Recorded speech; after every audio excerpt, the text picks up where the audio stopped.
Evangelho de São Marcos, capítulo 3, a partir do início do capítulo, os 6 primeiros versos contam a história que, na maioria das Bíblias, recebe um subtítulo.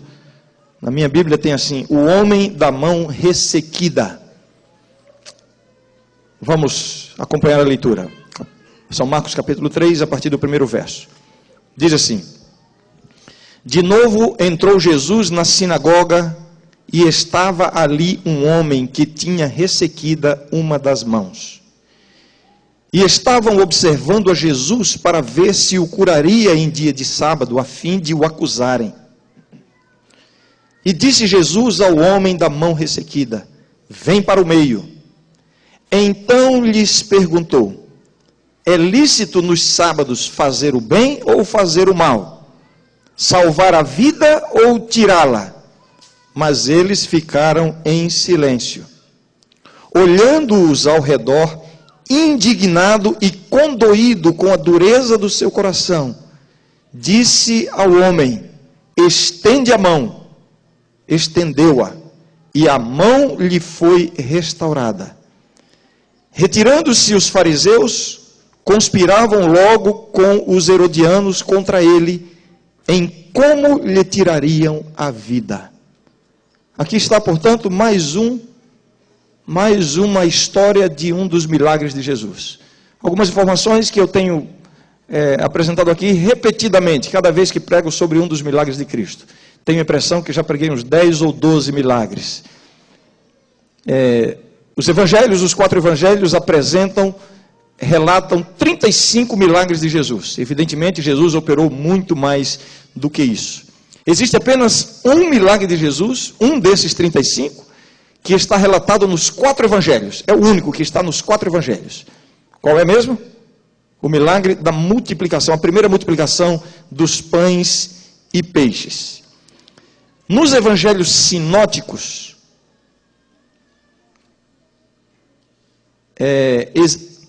vamos ver se eu me explico bem.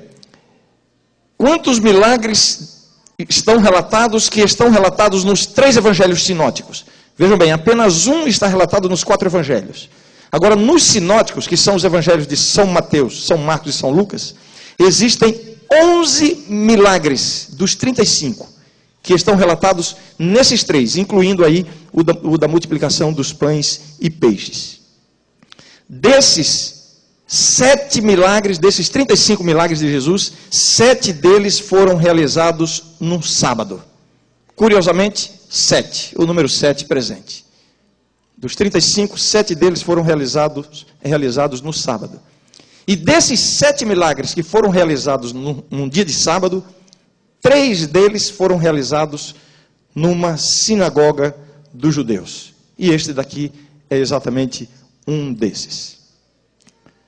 Essa sinagoga aqui, nós não temos muitos detalhes. Não é mencionado em que cidade estava localizada esta sinagoga. Mas sabemos que foi em algum lugar, o contexto mostra que foi em algum lugar na Galileia. Provavelmente na cidade ou nas proximidades de Cafarnaum. Essas são algumas afirmações ou algumas colocações introdutórias para a mensagem de hoje.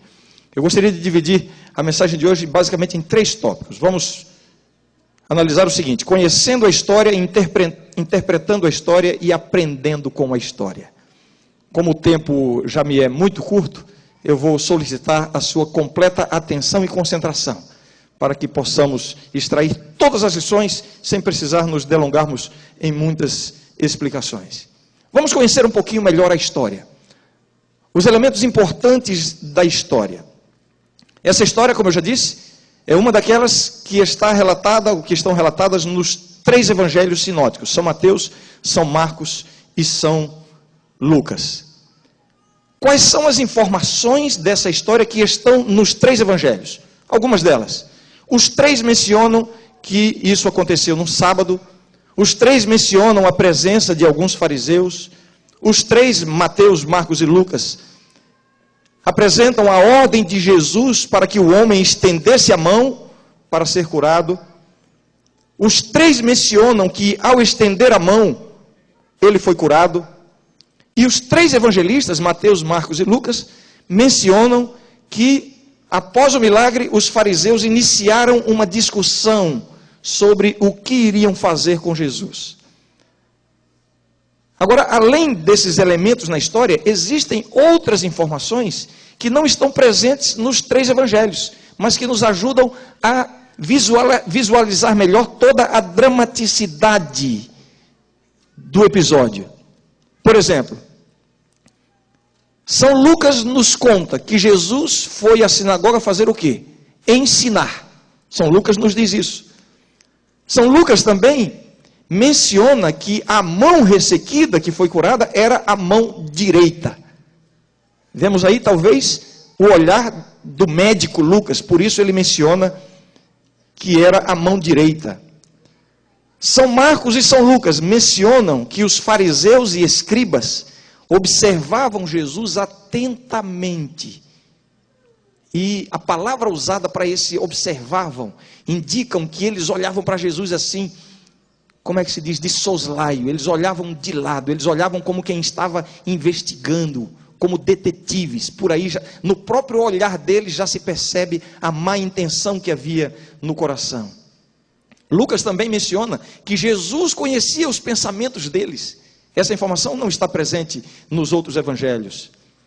São Mateus menciona que eles perguntaram a Jesus se é lícito curar no sábado. Somente Mateus diz isso. Que aqueles homens, líderes religiosos, perguntaram a Jesus, é lícito curar no sábado? São Marcos e São Lucas mencionam que Jesus chama o homem para vir para o meio das pessoas, para o meio da multidão. E somente São Lucas, somente no Evangelho de Lucas, é dito que Jesus dá a ordem para o homem da mão ressequida levantar-se. E tanto ele, Lucas, como Marcos mencionam que Jesus o convida para o meio das pessoas. São Marcos e São Lucas mencionam a pergunta de Jesus. Qual foi a pergunta de Jesus? É lícito no sábado fazer o bem ou fazer o mal? Salvar a vida ou tirá-la? São Marcos destaca que Jesus olha em redor e se sente indignado e condoído. Esta informação da emoção de Jesus é registrada apenas no Evangelho de Marcos. Mateus conta a ilustração, ou conta que Jesus fez a ilustração da ovelha. Jesus naquele momento diz, qual dentre vós que tendo uma ovelha e ela cair no buraco no dia de sábado vai deixá-la lá? Somente Mateus adiciona essa informação. Mateus também menciona o fato de que a mão restaurada ficou igual à outra. Portanto, uma restauração completa. E somente Mateus dá esse detalhe. Somente Lucas informa que os oponentes de Jesus ficaram furiosos. É uma informação que está apenas em Lucas, explicitamente em Lucas. Mateus e Marcos comentam que eles saíram da sinagoga. E Mateus e Marcos mencionam que aqueles homens, fariseus e escribas, fizeram contato com os herodianos para tramarem a morte de Jesus. Bem, são informações adicionais que nos ajudam a conhecer melhor a história. A mão ressequida, ou melhor, o homem da mão ressequida, algumas informações a respeito dele. Primeiro, nós não sabemos exatamente por que ele estava na sinagoga. Alguns pensam que ele estava na sinagoga porque foi de livre e espontânea vontade, e o elogiam, porque apesar de ter uma mão ressequida, ele ainda tem um coração disposto a adorar a Deus. Mas há quem pense que ele havia sido levado pelos inimigos de Jesus, justamente para provocar uma situação a fim de acusar Jesus. Outra coisa a respeito dele, não há nenhuma menção em nenhum dos evangelhos de que ele tenha pedido a cura, ou que alguém tenha pedido por ele a cura, como acontece em tantos outros milagres de Jesus. Não há nenhuma menção a respeito da sua experiência de fé. Se ele exerceu fé, se não exerceu, se a sua fé foi grande, se não foi, não há nenhuma referência. Lendo um comentarista, ele diz assim, esse foi um milagre surpresa. Por que surpresa? Porque ninguém pediu, ninguém insinuou, não houve manifestação de fé. No entanto, Jesus chama o homem e o cura. Com relação a esse homem ainda, nada mais sabemos a seu respeito, nem antes do milagre e nem depois. Tem uma informação apócrifa, literalmente apócrifa. O evangelho apócrifo de Hebreus conta que este homem era um pedreiro que tinha pedido para ser curado para não ficar mendigando o resto da vida. Uma informação que consta na tradição, mas não temos indicação de que ela seja verdadeira. Ainda conhecendo o milagre, a mão ressequida. Qual era o problema que havia na mão deste homem? A palavra usada, traduzida para o nosso idioma por ressequida, indica que não era um problema congênito, e sim o resultado de uma doença ou um acidente. Portanto, aquele homem sofria muito com a situação que estava, porque ele não havia nascido assim. Portanto, ele não estava completamente adaptado mentalmente e fisicamente a conviver com aquela limitação. Provavelmente uma paralisia, por isso é dito que ela estava ressequida, atrofiada, pela falta do uso. A mão paralisada ficou atrofiada, os músculos, os tendões então se atrofiam. Como eu já disse, no Evangelho de Lucas é informado que era a mão direita. A impressão que dá é que Lucas quer ressaltar que isso é um agravante. Vemos aqui dois agravantes. O primeiro deles é que a mão ressequida não era um problema congênito, havia sido uma doença ou um acidente. E o segundo agravante, a mão direita. Considerando que a maioria das pessoas são destras, isso impunha sobre ele uma limitação ainda maior. Ou seja, o problema dele era da forma mais grave possível. E aqui nós já extraímos uma lição: quanto maior o problema, maior o milagre que Jesus opera. Alguém ouviu o que eu disse? Alguém ouviu o que eu disse? Tem alguém aqui enfrentando algum problema na sua vida? Tem alguém aqui vivendo alguma limitação? Pois essa história já começa nos ensinando que quanto maior o seu problema, maior será o milagre que Jesus tem para você. No verso 6, diz assim: retirando-se os fariseus, conspiravam logo com os herodianos contra ele, em como lhe tirariam a vida. Esta é a primeira referência à morte de Jesus. Uma conspiração, para tirar-lhe a vida. Então eu creio que já conhecemos bem o milagre, conhecemos bem a história. Vamos buscar agora algumas informações que nos ajudam a interpretar a história, interpretando a história. Embora seja a história de um milagre, o ponto central da história não é o milagre. O que aliás, acontece em muitas outras histórias dos milagres de Jesus. E eu já comentei isso aqui em outros sermões sobre os milagres. O ponto central nessa história, à semelhança de outras, não foi o milagre em si. O ponto central era saber como Jesus observava o sábado. A principal intenção da cena que foi criada era criar condições para acusar Jesus de transgressão da lei e encontrar um motivo para condená-lo à morte. Como Jesus observava o sábado? Havia uma acusação sobre Jesus porque ele e os seus discípulos haviam colhido espigas no dia de sábado. Quem sabe esta seria mais uma oportunidade para desmascarar este que se dizia filho de Deus, transgredindo a lei, transgredindo o mandamento de Deus. E no contexto judaico da época havia um caloroso debate entre as escolas de Shammai e Hilel. Vocês já ouviram falar dessas duas vertentes de interpretação da lei na época? A escola de Shammai tinha uma interpretação muito restrita sobre a observância do sábado. Eles eram muito mais rígidos. E a influência dos discípulos de Shammai prevalecia mais em Jerusalém. Hilel, por sua vez, tinha uma interpretação mais liberal. E a sua influência prevalecia mais na região da Galileia, justamente a região onde ocorre esse milagre. Mas apesar das diferenças e do debate que havia em relação à observância do sábado, motivada pela discussão entre essas duas escolas, predominava o pensamento, predominava a ideia de que curar no sábado só em caso de risco de morte Se uma pessoa estava doente a ponto de morrer, então se poderia fazer alguma coisa, se fosse sábado.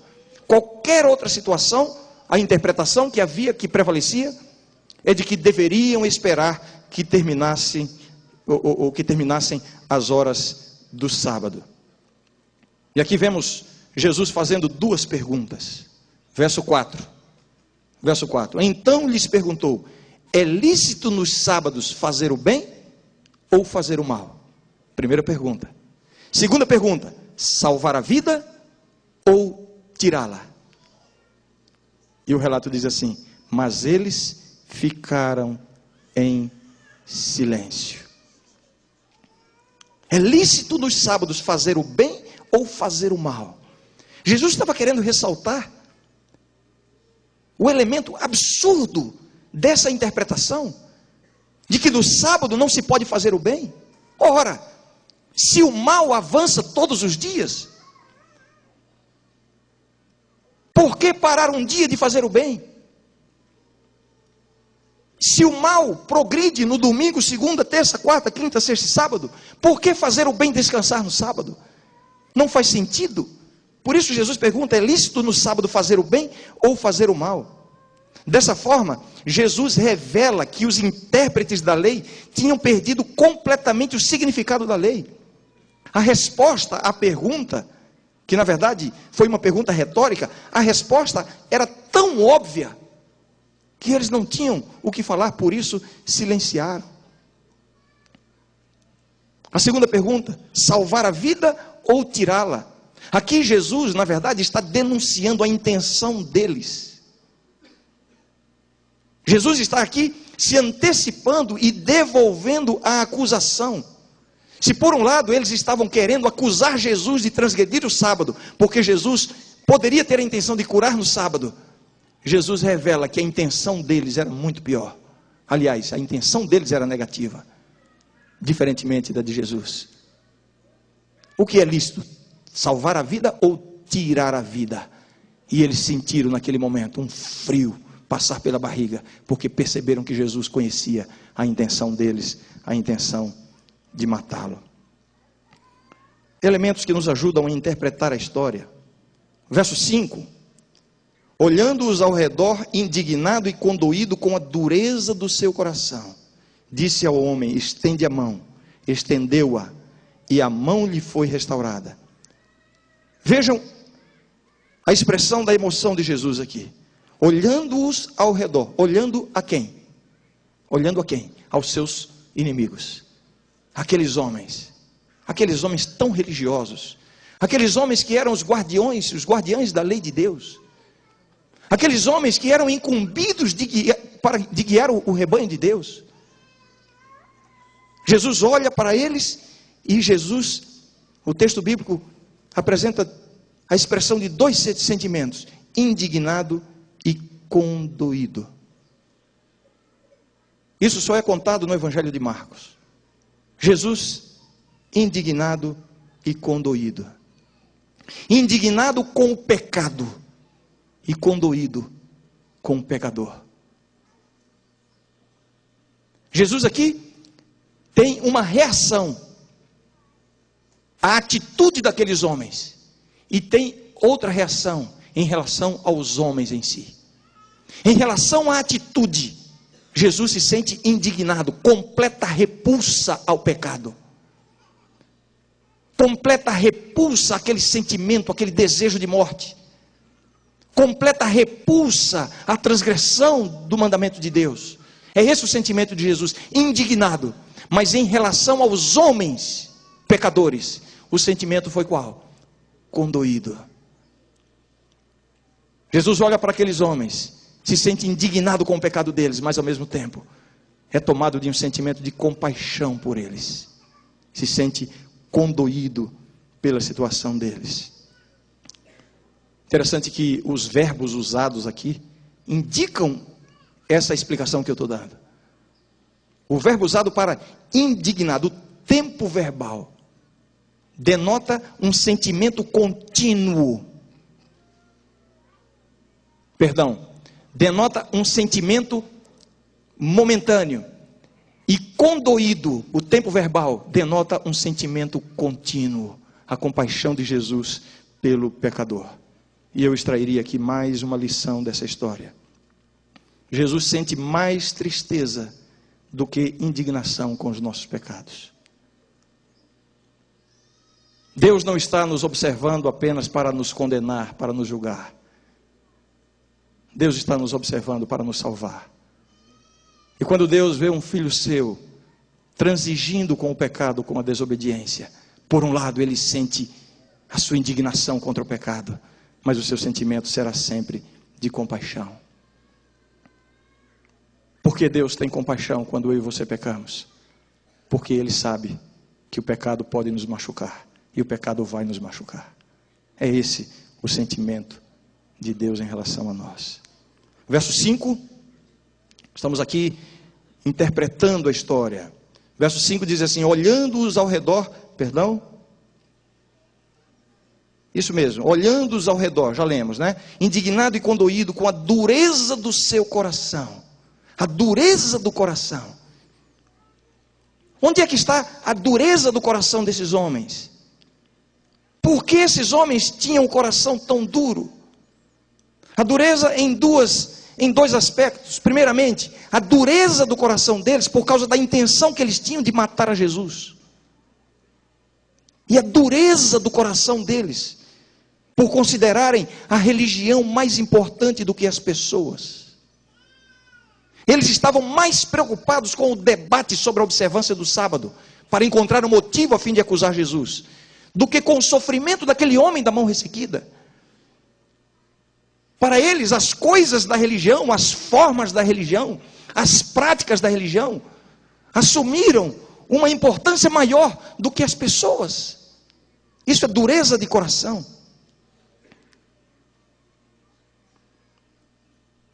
Essa é a interpretação da história. Vemos no relato Jesus dando 3 ordens ao homem antes de curá-lo. Não sei se você notou isso. Em Marcos são relatadas 2, mas a outra está em São Lucas. Quais são as 3 ordens que Jesus deu ao homem antes de curá-lo? A primeira ordem está no Evangelho de Lucas. Jesus disse: levanta-te. É o único que menciona que Jesus ordenou que ele se levantasse. Levanta-te. A segunda ordem: vem para o meio. Verso 3, São Marcos capítulo 3, verso 3. E disse Jesus ao homem da mão ressequida: vem para o meio. Então acontece o diálogo, ou as palavras que Jesus profere para os fariseus. E finalmente a terceira ordem, final do verso 5: estende a mão. Aqui estão 3 ordens dadas por Jesus antes de curá-lo. E essas ordens nos trazem um sentido muito interessante, e eu vou comentar sobre esse sentido daqui a pouquinho. Mas já entendemos uma coisa: este homem recebeu a bênção porque obedeceu em tudo. Jesus disse: levanta-te, ele levantou. Jesus disse: vem para o meio, ele veio para o meio. Jesus disse: estende a mão, ele estendeu a mão. Ele se colocou no lugar certo e na condição certa para receber a bênção. A obediência a Deus virá seguida da bênção de Deus. Eu não estou falando aqui de méritos humanos. Estou falando aqui das condições que Deus estabelece para abençoar a nossa vida em tudo. Muito bem. Vou evitar alguns comentários adicionais e vamos para a terceira parte da nossa mensagem. Quais foram as 2 primeiras partes? Vimos primeiramente conhecendo a história, acabamos de ver alguns elementos interpretando a história, e finalmente, alguém me soprou aqui, né? Quase, pastor, para ficar rimando com as outras, aprendendo com a história. Aprendendo com a história. Além de algumas lições que eu já extraí e já apresentei, existem alguns elementos muitíssimo interessantes e importantes que Deus quer colocar no coração, na mente de cada um de nós. Aprendendo com a história. Primeira lição: religião e santidade nem sempre andam juntas. A atitude desses escribas e fariseus é uma evidência de que religião e santidade nem sempre andam juntas. Os homens mais religiosos da época se mostraram os mais perversos e duros de coração. Fariseus e escribas, líderes religiosos, especialistas na lei de Deus, responsáveis pela transmissão da lei de Deus, dos mandamentos de Deus, tanto escritos como a tradição oral. Aqueles que eram vistos como os modelos da religiosidade. Aqueles para quem as pessoas olhavam imaginando, puxa, se eu fosse assim. Os homens mais religiosos da época se mostram durante o ministério de Jesus os mais perversos e os mais duros de coração. Religião e santidade nem sempre andam juntas. A religião profunda santifica, a religião superficial endurece. Eu diria, cuidado. Cuidado com a religião que você está vivendo. Cuidado por pensar que religião não passa de um conjunto de formalidades, ou que o conjunto de formalidades é suficiente para uma boa vida religiosa. Isso aqui funciona mais ou menos como a luz do sol incidindo sobre alguns elementos. Se você coloca manteiga ao calor do sol, essa manteiga vai derreter, vai amolecer. Mas se você coloca barro ao calor do sol, ele vai endurecer. Assim é a vida religiosa, a ação da vida religiosa no nosso coração. Quando nós levamos a religião a sério, buscamos uma experiência profunda, autêntica com Deus. Quando nós consideramos as coisas de Deus como sagradas, quando nós buscamos a comunhão com Deus, essa religião santifica. Agora, quando nós vivemos uma religião de formalidades, de regras, quando vivemos uma religião superficial, o resultado será exatamente o oposto. A religião profunda santifica, a religião superficial endurece. Cuidado, religião e santidade nem sempre andam juntas. Não confie a sua salvação no fato de você se declarar cristão, no fato de você ter sido batizado, no fato de você ser um praticante da religião na igreja, de você ser um dizimista, de você participar das atividades da igreja, ou até por estar envolvido no programa missionário da igreja. Essas coisas têm o seu lugar e são importantes. Mas a pergunta é, como está a sua vida com Deus? Você tem levado isso a sério? Ou você está misturando as duas coisas, um pé na igreja, um pé no mundo? Religião e santidade nem sempre andam juntas. Segunda lição que nós precisamos aprender dessa história: as pessoas são mais importantes do que a religião. Jesus disse em outra ocasião, não foi o homem que foi feito por causa do sábado, e sim o sábado foi feito por causa do homem. Este é um princípio que se aplica não apenas em relação à observância do sábado, mas em relação a tudo aquilo que Deus estabeleceu para nós. Tudo que Deus estabeleceu para os seus filhos tem o objetivo: promover o ser humano, salvar o ser humano, diminuir o sofrimento das pessoas, transformar a vida das pessoas, levar vitória para as pessoas. O fim da lei, diz a palavra de Deus, é o amor. As pessoas é que dão sentido à religião. Jesus disse, amar a Deus sobre todas as coisas. Evidentemente ele estava recitando o que já está escrito no Antigo Testamento. Amar a Deus sobre todas as coisas, com toda a tua força, de toda a tua alma, de todo o teu coração, de todo o teu entendimento. E amar ao próximo como a si mesmo. Amar a Deus e amar ao próximo. Aqui está o resumo de tudo, a síntese, não o resumo, mas a síntese de todas as leis, de todos os mandamentos de Deus. E São João diz assim, aquele que diz que ama a Deus e não ama o seu próximo, como é que ele vai amar a Deus? Como é que ele diz que ama a Deus sem ver a Deus, se ele não consegue amar o próximo a quem ele vê? O objetivo da religião são as pessoas são mais importantes do que a religião. Aqueles escribas e fariseus estavam tão distantes de Jesus, que não conseguiam sentir compaixão pelos sofredores. Às vezes eu vejo pessoas que são tão zelosas na igreja, com as formas da religião, mas em casa maltratam a mulher e os filhos. Que religião é essa? A religião não é mais importante do que as pessoas são mais importantes do que a religião. Quanto mais perto de Deus, mais interesse teremos pelas pessoas. Quanto mais perto de Jesus, mais possibilidade teremos de ver as pessoas com os olhos de Jesus. Tudo que fazemos aqui, irmãos, tem o objetivo: promover as pessoas, minimizar o sofrimento nesta vida e promovê-las para a vida eterna. Eu creio que essa lição é extremamente adequada para o início da campanha que estamos começando na igreja, mutirão de Natal. Não se trata de uma competição, não se trata de uma gincana, se trata de uma ação em cumprimento à ordem de Deus, amar o próximo como a si mesmo. É esse o sentido da religião. Mas há pessoas que estão tão preocupadas com a forma, que se esquecem dos objetivos: promover as pessoas. Ah, pastor, esse negócio de sair com o pessoal da escola para arrecadar alimento no sábado, isso não pega bem. Olha, eu responderia hoje: é lícito no sábado fazer o bem ou fazer o mal? Qual é o objetivo da nossa religião? Se não promover as pessoas, minimizar o seu sofrimento e promovê-las para o reino de Deus. As pessoas são mais importantes do que a religião.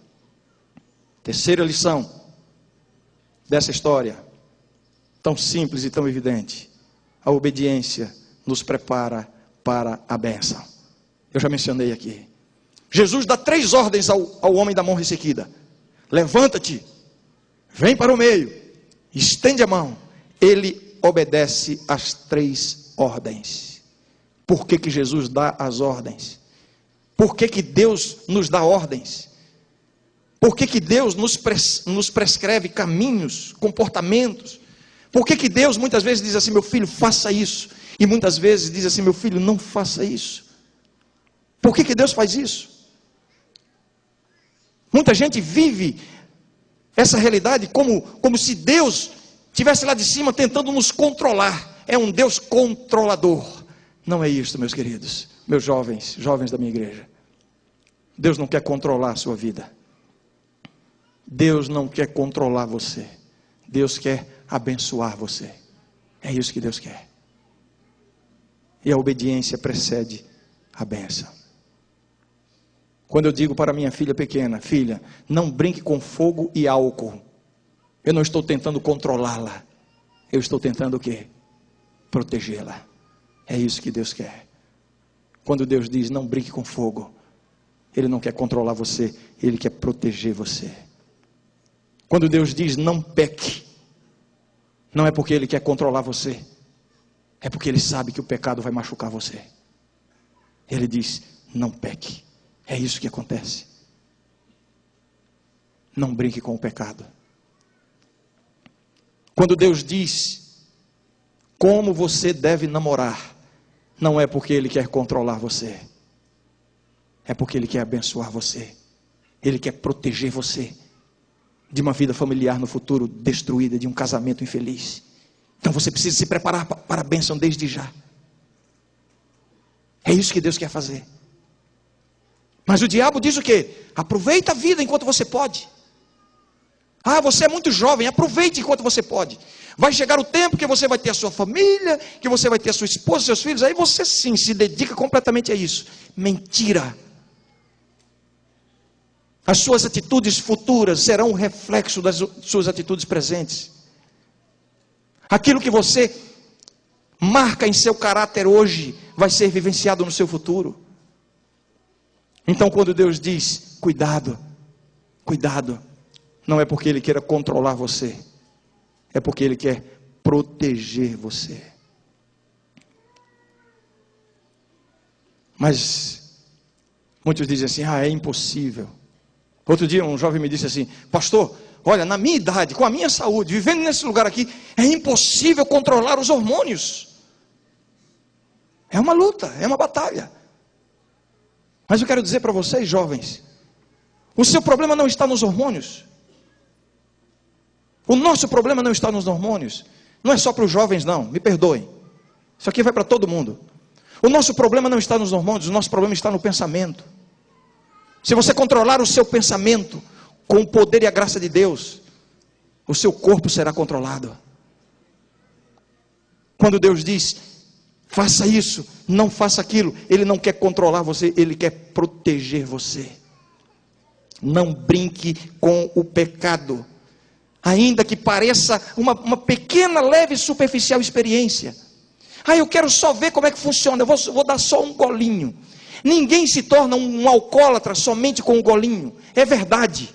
Mas é verdade também que todos os alcoólatras se tornaram alcoólatras começando com um golinho. Não brinque com o pecado. Quando Deus pede para você obedecer, Ele não quer controlar, Ele quer proteger, Ele quer abençoar. Não brinque. Eu vou só curtir um pouquinho, vou só dar uma olhadinha nessa revista aqui, olha que fotos. Ou nesse filme picante. Não, eu não pratico isso, mas é só um momentozinho de recreio. Você não vai se tornar um viciado em pornografia, dando uma olhadela numa revista pornográfica, ou vendo um pedacinho de um filme pornô. Você não vai se tornar um viciado apenas por isso. Agora, todos os viciados em pornografia começaram assim. E você não faz ideia da tragédia que é na vida de uma pessoa, essa experiência. Quando Deus diz, faça isso ou não faça aquilo, Ele não quer controlar você, Ele quer abençoar. Ele quer colocar você no lugar certo e na condição certa para receber a bênção. Por isso Jesus disse para o homem, levanta-te. Não é suficiente, vem para o meio. Melhorou, mas não é suficiente, estende a mão. E ele obedeceu em tudo. Quando Deus diz como você deve se divertir, é porque Ele quer proteger você de se tornar uma pessoa fútil, superficial e imoral. Onde é que você está buscando as suas diversões? Mas deixa eu aproveitar enquanto eu sou jovem. O que você faz hoje será impresso no seu caráter. E você vai levar para o resto da vida. Não brinque. Obedeça a Deus, busque o poder de Deus para seguir a vontade de Deus. Esta é a lição, a terceira lição. A obediência nos prepara para a bênção. Para concluir, eu queria fazer uma breve reflexão sobre, evidentemente, este homem da mão ressequida. De alguma forma, o homem da mão ressequida representa o cristão que está vivendo alguma limitação em sua vida espiritual. Aquela mão ressequida o impedia de trabalhar livremente, o impedia de viver livremente. Aquela mão ressequida estabelecia uma limitação à sua vida. Ele representa aqui todos os cristãos que têm alguma limitação na sua vida com Deus. Será que há algum desses aqui esta manhã? Eu diria, provavelmente, todos nós. Todos nós. Uns mais, outros menos.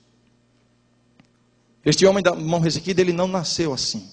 Conforme vimos, aquela condição foi provocada por uma doença ou por um acidente. Ele não nasceu assim. Alguma coisa terrível aconteceu que o deixou assim. Você também tem uma mão ressequida, você não nasceu assim. Mas alguma coisa terrível aconteceu na sua vida que deixou você assim. Talvez o que eu vá dizer sirva para alguém aqui. Por favor, eu não estou me dirigindo a ninguém em particular. Nunca faço isso em minhas pregações. Ainda que às vezes pareça. E algumas vezes algumas pessoas me dizem, pastor, você estava falando comigo? Não, eu não estava falando com você. Eu nunca faço isso. Mas é possível que algumas coisas eu vou me dirigir a pessoas específicas aqui. Você está com a mão ressequida? Você é um viciado em pornografia. Você não nasceu assim. Aconteceu alguma coisa terrível na sua vida, na sua história, na sua educação. E hoje você está dessa forma. Você não consegue controlar a mentira? É essa a sua mão ressequida? Você não nasceu assim. Alguma coisa terrível aconteceu na sua formação, em algum momento, e você adquiriu esse hábito e hoje você não consegue vencer. Hoje você é preso à sua própria língua. É essa a sua mão ressequida. Existe alguém aqui que pratica desonestidade nos seus negócios, na sua vida? Você não consegue superar isso. Você não consegue mudar a sua forma de administrar a sua vida financeira, de administrar os seus negócios. A desonestidade está presente na sua vida e você não consegue abandonar. Você até tenta se explicar, se convencer de que não tem jeito de ser diferente. Porque afinal de contas, olha o governo, olha as pessoas, olha os concorrentes. Você não nasceu assim. Se é esta a sua mão ressequida, é porque alguma coisa aconteceu no percurso que deixou você assim. Qual é a sua mão ressequida? Você é homossexual? Não me importo muito com o que andam dizendo por aí, mas eu quero dizer com todas as letras, você não nasceu assim. Alguma coisa aconteceu que ressecou essa sua mão. Alguma coisa na sua história. E é provável que você nem tenha consciência do que tenha sido. Você não nasceu assim. Este homem da mão ressequida representa todos nós que temos alguma limitação em nossa vida.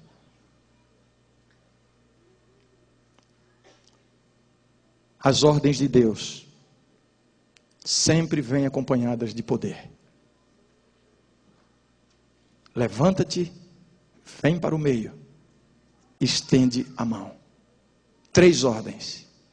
3 ordens que obedecem uma progressão de dificuldade. Isso me parece que foi intencional da parte de Jesus. 3 ordens gradativas. A obediência à primeira ordem prepara para a obediência à segunda, e a obediência a esta prepara para a obediência à terceira. Levanta-te, a primeira ordem. Segunda ordem, vem para o meio. Terceira ordem, estende a mão.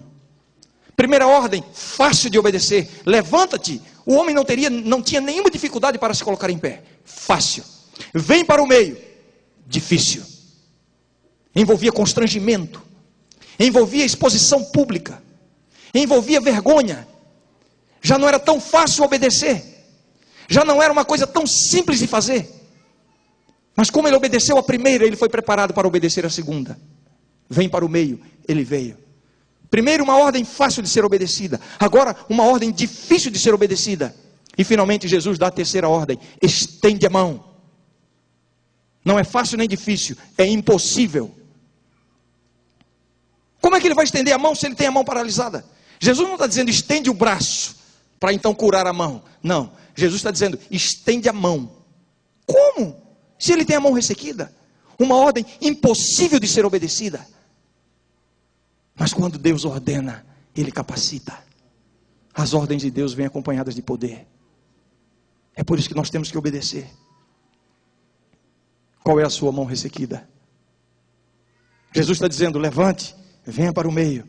Mas Jesus está dizendo também, estenda a mão. Obedeça no impossível. Mas como é que é, pastor? Se é impossível, como é que eu vou obedecer? Obedeça no impossível. Porque é aí que acontece o milagre.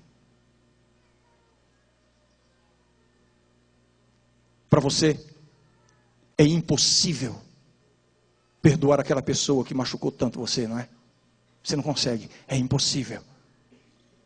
Pois é para você que Jesus está dizendo, estenda a mão. É impossível, obedeça. Haja em obediência. Obedeça, estenda a mão e você vai receber o milagre. Talvez para você seja impossível colocar a sua vida financeira em dia, com o governo, com a sociedade, com a igreja. Você está tão enrolado, tão complicado, é impossível arrumar a minha vida nesse aspecto. Pois Deus está dizendo, estenda a mão. Faça isso no próximo dia útil. Ah, mas eu não vou conseguir. Estenda a mão. A obediência vem acompanhada de poder. A ordem de Deus vem acompanhada de poder. Estenda a mão. Para você é impossível romper esse relacionamento que você sabe que não tem a aprovação de Deus.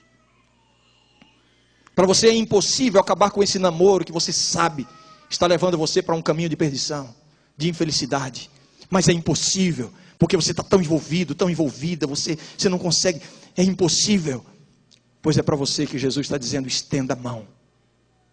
Obedeça no impossível. Não espere nem até amanhã. Isso você pode resolver hoje. Obedeça. Ah, eu não vou conseguir. Não vai conseguir se não obedecer.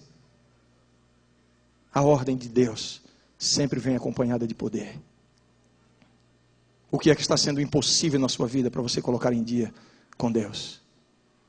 Eu citei algumas coisas aqui apenas como exemplo, mas cada um aqui sabe do que eu estou falando. É impossível? Jesus está dizendo: levanta-te, vem para o meio e estenda a mão. A obediência no impossível, ela só será alcançada se você começar a obedecer no que é fácil, no que é possível e no que é difícil. Se você transgride em coisas superficiais, desnecessárias, você nunca estará preparado para obedecer nas coisas difíceis, muito menos nas coisas impossíveis. O que está faltando para você colocar a sua vida inteiramente de acordo com a vontade de Deus? O que está faltando? Às vezes tem pessoas que olham para a experiência de Pedro negando a Jesus e dizem assim: ah, eu vivo a minha vida assim, mas olha, eu nunca vou negar Jesus como Pedro negou. Se você nega nas pequenas coisas, pode ter certeza, você vai negá-lo nas grandes coisas. Mas saia daqui esta manhã com a certeza de que a ordem de Jesus vem acompanhada de poder. Qual é a sua mão ressequida? Qual é a decisão impossível que você precisa tomar nesta manhã? Você gostaria de dizer assim: Senhor, me ajuda. Eu não tenho poder, eu não tenho forças, mas eu quero ser curado. Quem quer receber esta bênção? Amém. Santo Deus, toca a nossa mão agora, Senhor, simbolicamente, restaurando-a, a semelhança da outra, restaurando-a completamente. Restaura, Senhor, a nossa vida espiritual, a nossa consagração, a nossa comunhão contigo. Ajuda-nos a entender, Senhor, que a única segurança em nossa vida consiste em seguirmos as tuas ordens, os teus caminhos. Dá-nos essa bênção, dá esta bênção a cada pessoa aqui nesta manhã, em nome de Jesus. Amém.